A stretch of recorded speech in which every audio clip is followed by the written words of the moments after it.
মহান মুক্তিযুদ্ধে ১১ নম্বর সেক্টরের অধীনে কুড়িগ্রামের রণাঙ্গনে যে কয়েকজন নারী প্রত্যক্ষ যুদ্ধে অংশ নিয়েছিলেন তাদের মধ্যে বীর প্রতীক তারামন বিবি অন্যতম।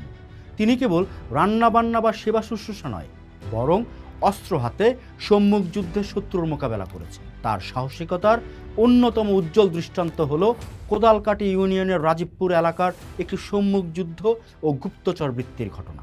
১৯৭১ সাল। তারামন বিবির বয়স তখন মাত্র ১৩ কি ১৪। তিনি ১১ নম্বর সেক্টরের sector commander colonel Abu Taher ও সুবেদার মহিব হাবিলদারের অধীনে মুক্তিযুদ্ধের প্রশিক্ষণ নেন। মহিব হাবিলদার তাকে নিজের মেয়ের মতো স্নেহ করতেন এবং তাকে স্টেন গান ও 303 রাইফেল চালানো শিখিয়েছিলেন। রাজীবপুরের কোদালকাটি এলাকার পাকিস্তানি সেনাবাহিনী তাদের শক্ত ঘাঁটি গেড়েছিল।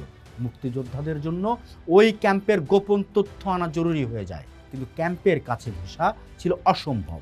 তখন তারামন বিবি এক দুঃসাহসিক দায়িত্ব কাঁধে নেন। তিনি পাগলির ছদ্মবেশ ধারণ করেন, শরীরে কাদা, মাটি, কালি ও ভাতের মার মেখে চুল এলোমেলো করে ছেঁড়া কাপড় পরে তিনি পাকিস্তানি ক্যাম্পের আশপাশে ঘুরতে থাকেন।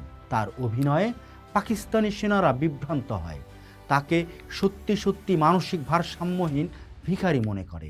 তারা তাকে ক্যাম্পের ভিতর ঢুকতে বাধা দেয়নি, বরং উচ্ছিষ্ট খাবার ছুড়ে দিত।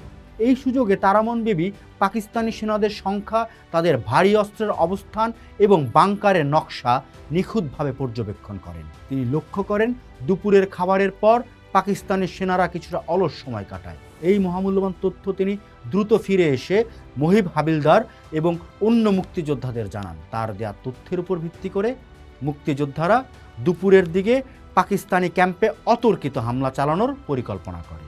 তারামন বিবি কেবল তথ্য দিয়ে দায়িত্ব শেষ করেননি, তিনি নিজেও অস্ত্র হাতে সেই অপারেশনে অংশ নেন। শুরু হয় তুমুল গুলি বিনিময়। তারামন বিবি সহযোদ্ধাদের সঙ্গে কাঁধে কাঁধ মিলিয়ে 303 রাইফেল দিয়ে গুলি চালাতে থাকেন। তার দেয়া সঠিক লোকেশন এবং প্রত্যক্ষ অংশগ্রহণের ফলে সেই যুদ্ধে মুক্তিযোদ্ধারা বিজয় লাভ করে। পাকিস্তানি বাহিনী পিছু হটতে বাধ্য হয়।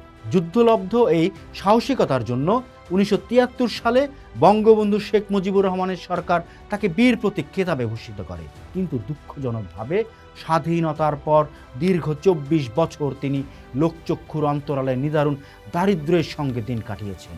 ১৯৯৫ সালে ময়মনসিংহের আনন্দমোহন কলেজের অধ্যাপক বিমল কান্তি দে দীর্ঘ অনুসন্ধানের পর কুড়িগ্রামের অজপাড়াগা থেকে এই মহীয়সী নারীকে খুঁজে বের করেন।